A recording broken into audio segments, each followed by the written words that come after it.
দেশের ক্রিকেটে উজ্জ্বল এক নক্ষত্রের নাম সাকিব আল হাসান। ব্যাটে বলে নিজেকে আলাদাভাবে উপস্থাপন করেছেন এই ক্রিকেটার। খেলোয়াড় পরিচয় ছাপিয়ে সংসদ সদস্য হয়েছিলেন তিনি। তবে রাজনৈতিক পালা বদলে পাল্টে গেছে সব। ইচ্ছে ছিল দেশের মাটিতে সাউথ আফ্রিকার বিপক্ষে সবশেষ ম্যাচ খেলে টেস্ট ক্যারিয়ারের ইতি টানার। তবে নিরাপত্তা ও সার্বিক পরিস্থিতি বিবেচনায় দেশে ফেরা হয়নি এই অলরাউন্ডারের। এবার উইন্ডিজ সিরিজের আগে আবারও ধূম্রজাল তৈরি হয়েছে সাকিব আল হাসানকে ঘিরে।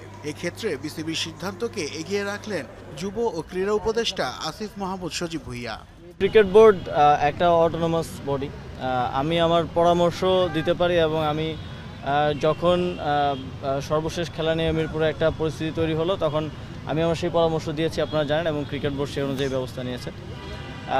সামনের দিকে ক্রিকেট বোর্ড অটোনমাসলি এই সিদ্ধান্তগুলো নিবে অবশ্যই।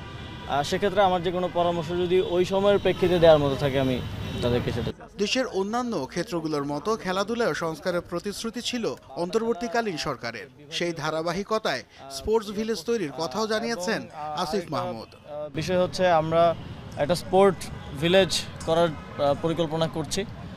এটা একটা মেগা প্রজেক্ট হবে। আমরা এর জন্য বিভিন্ন দেশের সাথে আমাদের কথা চলছে আর্থিক এবং কারিগরি সহায়তার জন্য। আমরা এই কনসেপ্টটা এরকম যে 55টা ফেডারেশনকে একই জায়গায় অফিস ফ্যাসিলিটিস করে দেয় এবং একই সাথে খেলাধুলার সকল ধরনের ফ্যাসিলিটিস মাঠ করে দেয়। একটা বড় প্রজেক্ট হিসেবে এটা আমরা নেওয়ার চিন্তা করছি। আপনারা শিশুদের মানসিক বিকাশে খেলাধুলার প্রতি গুরুত্ব দিয়ে দখল হয়ে যাওয়া মাঠ পুনরুদ্ধারের জন্য কাজ করা হচ্ছে বলে জানান যুব ও ক্রীড়া উপদেষ্টা।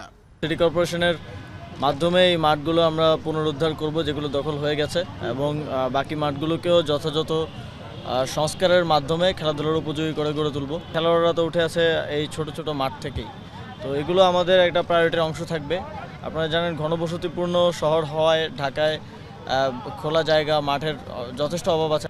শুধু তাই নয়, দেশের প্রতিটি জেলা উপজেলার স্টেডিয়ামগুলোকে জুলাই বিপ্লবের শহীদদের নামে নামকরণের জন্য কাজ করা হচ্ছে বলে জানান আসিফ মাহমুদ।